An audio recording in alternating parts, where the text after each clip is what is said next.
All right, everybody. Hey, it's 20 minutes with Bridgette.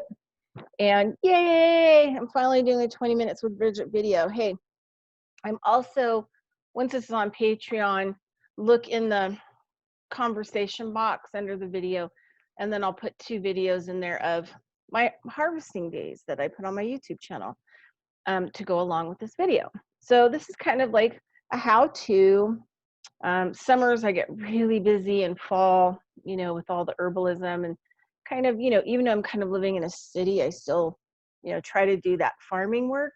Right now, I'm out the last 2 weeks looking for heirloom fruit trees, apples, pears, peaches, plums, and then go to some old stomping grounds. Next Friday, I've got a big harvest to do. And it's for seed collection. So, when I move onto the land, then I'll be able to generate orchards from seed, which will be super excited. I'm super excited about.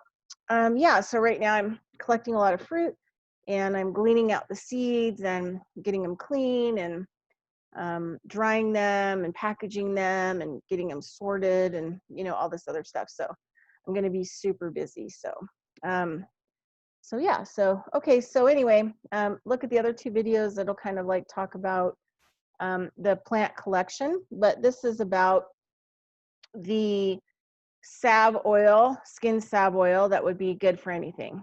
Bleeding cuts. I'm not sure if I'd put it in like a really deep wound, but if you didn't have anything else, plus, putting it on the wound, like if you didn't have any options on cleaning it, it's antibacterial, it's antimicrobial. You would not get any kind of infection. The horsetail and silica that's in it would speed up the healing of it. So you could do like bug bites, rashes, bleeding, open sores, bleeding sores. You could probably even use, it has mugwort flowers. Mugwort has lots of natural like vitamin E in it. So it's super soothing and healing. So the 4 wild plants that I picked were the pine tree horsetail, mugwort flowers and bunches, and sagebrush. Sagebrush is just awesome with salve. I ran across that a long time ago. And then there was this flowering peppermint grove patches that I found that I could not pass up. So that peppermint can be a little bit of a stimulant, kind of help with the healing. And so put that in there too as well with some of the medicinal flowers. But the videos go through like me collecting it. And then so that's kind of my medicine. It's going to be my medicine balm for the winter. And then I'll carry some in my first aid kit. Like I said, I could use it for anything that's going on skin, raw skin, rash skin, open bleeding skin. Sagebrush is super great for stopping bleeding. It's unbelievable, actually. And so it's just like this overall super awesome medicated salve. I've never used this kind of a salve on eczema or psoriasis, but who knows? It might be really, really awesome to use on things like that as well. So yeah, bug bites, staph infection, sores, acne. Mugwort is super great in acne type usages. I noticed that a lot of Korean beauty products are like heavy on the mugwort. So yeah, so a lot of really good things. But this is going to be more about once you get some plants collected, then what do I do, right? Then what do I do with them, all right? And you could just use the oil, right?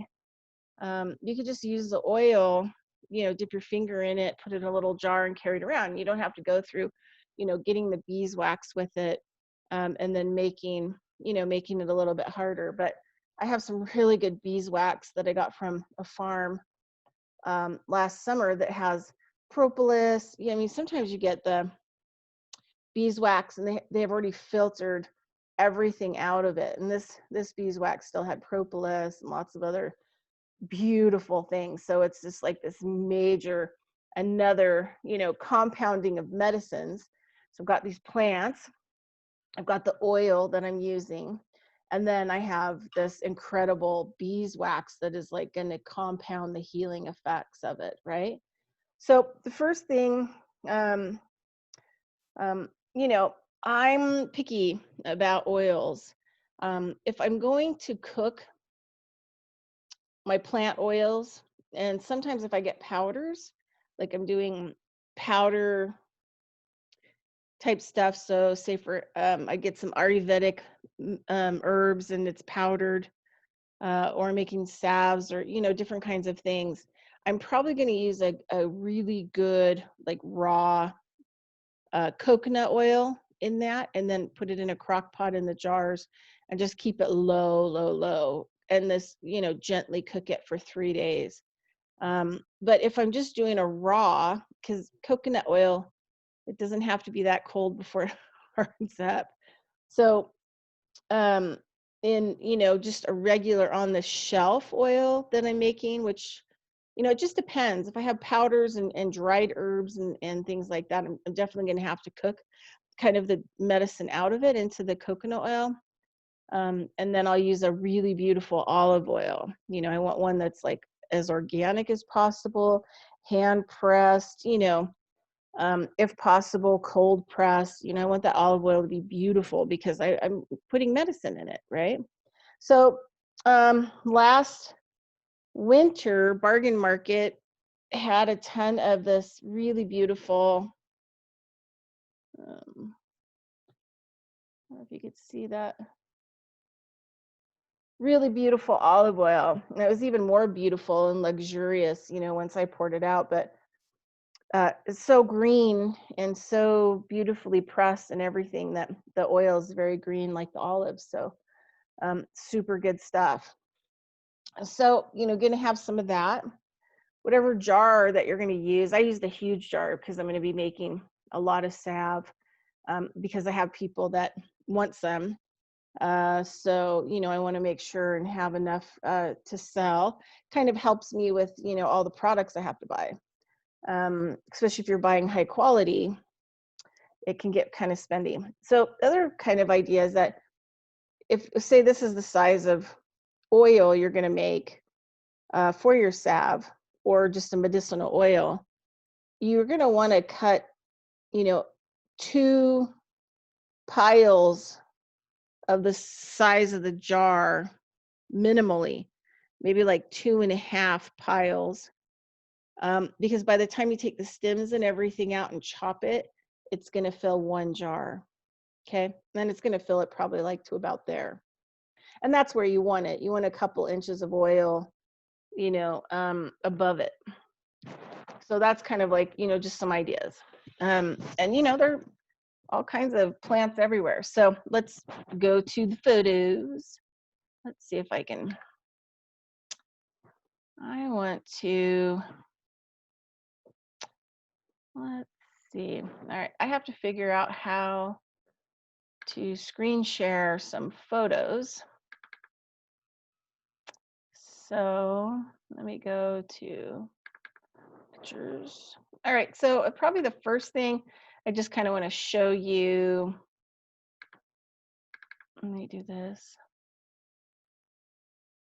Let me go here and here. And let's try that screen share.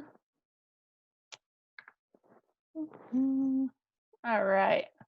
All right. So this is what I do. So how I'm going to label it. I'm just super easy. The reason why I label it this way, because I can reuse the jar once I clean it. And I make all the salve, that's in it. And all I need is alcohol to get rid of that ink pen. So I can, totally reuse it. If I put stickers and whatever else on it, I can't get that stuff off. So I also want, like reusability. So, flowering peppermint, sagebrush, horsetail, mugwort flowers. So that's, like what I was telling you that I was using. All right, let me see here. Now let me go to screen share. Sorry. Let me go here and let's see what I can share. And then this guy. All right. Okay. Awesome. I think I'm sharing this. I hope I am. Okay, you can see how there's like, once it's settled after a couple days, there's some keys to this because it can mold, right? You want to make sure that you stir all of the leaf matter that's in the jar and oil over it. Because if you leave some that haven't been completely oiled or oiled up, they will actually mold. And by the time you go and check in a month to 6 weeks, you'll have a whole bunch of mold, and that's just really not a good product to have. And people that have sensitivities or autoimmune system diseases, like you wouldn't want to make a salve or oil for them that had mold in it. It could be bad for them because they are kind of more susceptible. But you can kind of see like a couple inches here where it's settled. You can see how finely chopped it was. Mind you, this is a big jar. It's probably like 2 sizes of this, maybe a little bit bigger. So I had to have a lot of plant material. Okay, let me go out. Let me go out. And let me get, now, I want to show this picture. All right, let me go to screen share. Oop, I don't know what this one is. Oh, let's look. There's 2 that are sort of the same. But I just kind of wanted to show, like, okay, so here's my cutting board. I usually have, I try to reserve things just for this kind of work. So I don't have a lot of, cross contamination or whatever, but you can kind of see the bottom of the jar here. So, I would take a pile. Most of the stems, like all the stems pretty much on the mugwort, all the big stems I took off. I left all the peppermint stems because they're pretty soft to cut through. Sagebrush stems, all came out. So by the time I break it down with my hands, then I can like chop it up. Then I can put it into the jar, chop it really fine. And, make sure you have large enough quantity going in there. It's a lot easier to do it once than, and I like to try to get my stuff chopped 2 to 4 hours after it's picked. So it's kind of a big deal. Plan to go out and look. I'm going out and looking anyway, and then I'm noticing what's available, what I can make. I didn't get to make as many plant medicines this year as I wanted to, but that's okay. I had some big ideas, but I didn't have the space to actually pull those medicines off.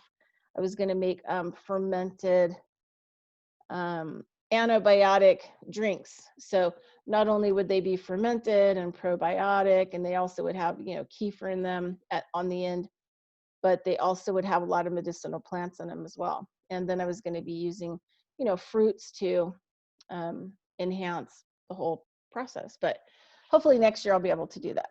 And then I can, would have been really nice to have them for the winter to sell. For the fall, could have really enhanced people's their immune systems, before winter. So anyway, so yes, let me go to, let me just go see what I've got here.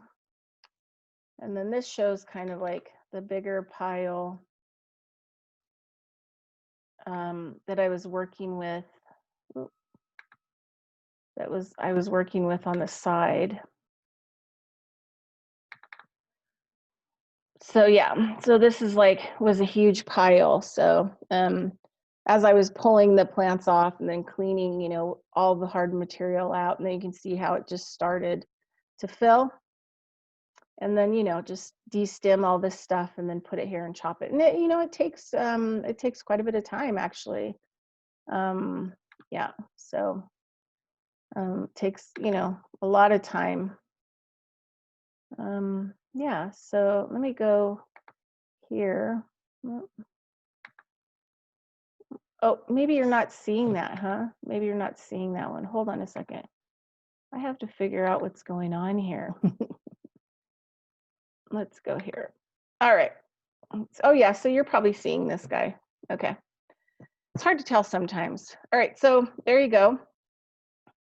you know, just go out and find some medicinal plants that you can do something. So that oil in the jar is going to set, you know, in a kind of a cooler place in the dark for, you know, 4 to 6 weeks. It just depends on when I can get to it. And then what I'm going to do is I'm going to take filters and I'm going to pour it out. And so that will take a lot of the mass out. And then I put like a cheese, triple, quadruple piece of cheesecloth in there. And then I'll put the plant material in there, and then I'll twist, and extract all the oil out I can. And then what I'll do is I'll mash it too, mash it and twist, mash it and twist, and then pour the oil off. So that's kind of like how I clean it. And so that's, you know, a way you can do it. And then you just get all the oil in one location. You can put it in little teeny jars and give it away. Like I said, it's going to be really usable that way. Or if you add a little bit of beeswax to it, that'll make it a little bit harder, more of a salve. I mean, you could use it on chapped lips, like sores in the nose. Say somebody's going through chemotherapy, oh, and they have, you know, radiation burns in their nose and wherever else.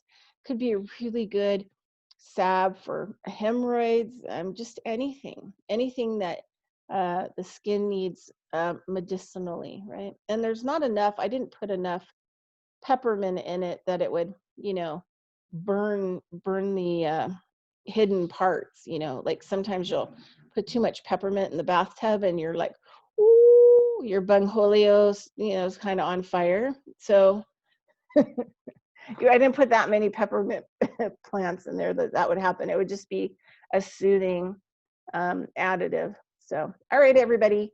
Hopefully you got something from that. In case you're wondering, you know, how to make different things. I mean, you can look on the internet.